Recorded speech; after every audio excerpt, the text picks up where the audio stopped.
তো 47তম বিসিএসে আসা একটা কোয়েশ্চেন নিয়ে দেখলাম সবাই একটু কনফিউশনের মধ্যে আছে, একটু কনফিউজড। তো সেটা হচ্ছে এই কোয়েশ্চেনটা। তো দেখি আমরা এখানে আসলে কি বলতে চাইছে তারা। Identify the correct passive form I heard her sing. এটা একটা অ্যাক্টিভ সেন্টেন্স, অ্যাক্টিভ ভয়েস আছে, সেটা প্যাসিভ করতে হবে। তো প্যাসিভ অলরেডি এখানে করা আছে, তারপর আমরা এটা কইরা দেখি। আমরা করার পরে সেটা আমরা আনসারের সাথে মিলাবো। তো যদি আনসারের সাথে যে অপশনটা আমাদের এখানে আমরা যেটা সলভ করবো সেটার সাথে যদি মিলে, তাহলে সেটাই আনসার হবে। Simple, as simple as that. প্রথমে আমাদের এটা চিহ্নিত করতে হবে যে এটা কোন টেন্সে আছে। তো এটা আমরা বুঝতে পারতেছি যে এটা হচ্ছে পাস্ট সিম্পল বা পাস্ট ইনডেফিনিট টেন্সে আছে। কিভাবে বুঝলাম? এই যে এখানে হিয়ার মানে শোনা, হিয়ারের পাস্ট ফর্ম হার্ড ব্যবহার করা হয়েছে। তবে এটা লক্ষ্য রাখতে হবে, হিয়ারের পাস্ট ফর্ম এবং পাস্ট পার্টিসিপাল ফর্ম কিন্তু সিমিলার, অর্থাৎ হিয়ার, হার্ড, হার্ড। তো এখানে ভি টু ফর্ম আছে, এই ভি টু ফর্ম দেখে আমরা বুঝতে পারছি যে এটা হচ্ছে পাস্ট ইনডেফিনিট টেন্স। আর পাস্ট ইনডেফিনিট টেন্সের থাকা একটা অ্যাক্টিভ সেন্টেন্সকে কীভাবে প্যাসিভ করতে হয় আসলে আমরা সেটা, আমি মনে করি সবাই আমরা জানি সেটা। এখন এখানে এই আমাদের সাবজেক্ট, এই হচ্ছে সাবজেক্ট, এই হচ্ছে আমার অবজেক্ট,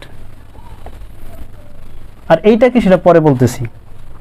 তো আমরা সাবজেক্ট পেলাম, ভার্ব পেলাম, অবজেক্ট পেলাম, তাহলে এটা তো ভয়েস চেঞ্জ তো করাই যায়। আমরা একটু চেষ্টা করি যে কীভাবে করতে হবে। এখানে আমরা জানি যে ভয়েস করার সময় আমাদের অবজেক্টকে সাবজেক্ট করতে হয়, তাহলে হারের সাবজেক্ট হচ্ছে শি। এরপরে আমাদের বি ভার্ব আনতে হয়। তো এটা যেহেতু পাস্ট ইনডেফিনিট টেন্স, তাহলে এখানে আমাদের শি যেহেতু থার্ড পারসন সিঙ্গুলার নাম্বার, সেই জন্য এখানে ওয়াজ আনতে হবে। ওয়ার তো আনা যাবে না, ওয়ার হইতে হলে কর্তা বা সাবজেক্ট প্লুরাল হইতে হয়। তো ওয়াজ আনলাম। ওয়াজ আনার পরে এখন আমাদের যে ভার্ব এখানে দেয়া আছে অ্যাক্টিভ সেন্টেন্সে, সেই ভার্বের পাস্ট পার্টিসিপাল ফর্ম করতে হবে। আমি আগেই বলে নিয়েছি যে এখানকার এই হিয়ারের পাস্ট পার্টিসিপাল ফর্ম এবং পাস্ট ফর্ম দুইটাই সিমিলার, অর্থাৎ V two V three similar. Hear, heard, heard, তাহলে এখানে হার্ড হবে। এরপরে হচ্ছে আমাদের যে মূল ব্যাপারটা, সেটা হচ্ছে এই যে এখানে আমরা একটা সিং দেখতে পাচ্ছি। এই সিংটা হচ্ছে এখানে বেয়ার ইনফিনিটিভ। একটা সেন্টেন্সের ভিতরে নন ফাইনিট ভার্ব চারটা প্রক্রিয়া থাকতে পারে, তার একটা পদ্ধতি আছে বেয়ার ইনফিনিটিভ। তো সেই জন্য এখানে আমাদের এটা নিয়ে একটু অন্যভাবে ভাবতে হবে। তো আমি একটু দেখা দিই যে নন ফাইনিট ভার্ব কোন কোন ফরমেশনে একটা সেন্টেন্সের মধ্যে থাকতে পারে। সেইটা থাকতে পারে ভি প্লাস আইএনজি, অর্থাৎ ভার্বের বেস ফর্মের সাথে আইএনজি, বা এটা ভি ওয়ান দিয়ে একটু ক্লিয়ার করে দিই আমি। থাকতে পারে টু প্লাস ভি ওয়ান আকারে একটা সেন্টেন্সের মধ্যে নন ফাইনাইট ভার্ব এই উপায়ে থাকতে পারে, এই ফরমেশনে থাকতে পারে, এই গঠনে থাকতে পারে। আর একটা ফরমেশনে থাকতে পারে, সেটা হচ্ছে ভি থ্রি ফরমেশনে। আর একটা ফরমেশন, সেটার নামই হচ্ছে বেয়ার ইনফিনিটিভ।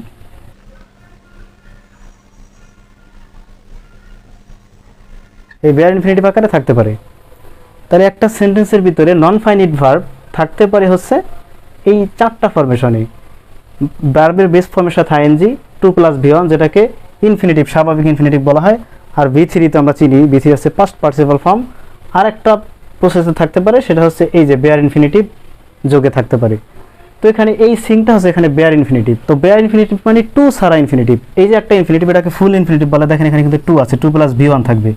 আর যখন শুধু ভি ওয়ান থাকবে, টু থাকবে না, তখন সেটা হচ্ছে বেয়ার ইনফিনিটিভ বলা হয়। তো এখানে শুধু সিং আছে, সিংয়ের পূর্বে একটা টু থাকার কথা ছিল, সেটা উজ্জ্ব অবস্থায় বা হিডেন অবস্থায় আছে, সেজন্য এই সিং হচ্ছে বেয়ার ইনফিনিটিভ। বেয়ার ইনফিনিটিভ মানে টু সারা ইনফিনিটিভ, সহজে বোঝার চেষ্টা করেন। আর ফুল ইনফিনিটিভ বলা হয় টু প্লাস ভি ওয়ানকে, অর্থাৎ টু প্লাস ভার্বের বেস ফর্ম। তো এখানে বেয়ার ইনফিনিটিভ আকারে আছে। আর আমরা জানি বেয়ার ইনফিনিটিভও একটা নন ফাইনাইট ভার্ব। তো নন ফাইনাইট ভার্বের আমাদের ভয়েসের কোনো চেঞ্জ হয় না। বেয়ার ইনফিনিটিভ যুক্ত এরকম অ্যাক্টিভ সেন্টেন্সকে যখন আমরা প্যাসিভ করব, সে সময় আমাদের প্যাসিভে এই ফুল ইনফিনিটিভটা বজায় রাখতে হবে। অর্থাৎ full infinitive means to plus V one, অর্থাৎ আমাদের টু প্লাস ভার্বের বেস ফর্মটা বজায় রাখতে হবে। তাহলে এখানে সিং আছে, সিংয়ের পূর্বে জাস্ট টু আনতে হবে। এখানে এই যে এখানে আমরা সিং টু ডিরেক্ট বসাতে পারবো না, কারণ বেয়ার ইনফিনিটিভে আছে। বেয়ার ইনফিনিটিভ যুক্ত অ্যাক্টিভ সেন্টেন্সকে প্যাসিভ করতে হলে সেখানে আমাদের ফুল ইনফিনিটিভটা নিয়ে আসতে হয়। এই আমাদের full infinitive to plus V one. আচ্ছা, আমরা এখানে টু দিলাম। টু দেওয়ার পরে কী করবো? আমরা আমাদের যে বেয়ার ইনফিনিটিভ আছে সেটা নিয়ে আসবো, এই যে সিং। এবার আমাদের এই যে আই, আমাদের যে সাবজেক্ট থাকবে, সাবজেক্টকে অবজেক্ট করতে হবে। এখানে বাই প্রিপজিশন যোগে বাই দিলাম। বাই দেওয়ার পরে আমাদের এখানে অ্যাক্টিভ সেন্টেন্সের সাবজেক্ট হচ্ছে আই, আইয়ের অবজেক্ট হচ্ছে মি। এই তো আমাদের এটা হয়ে গেল।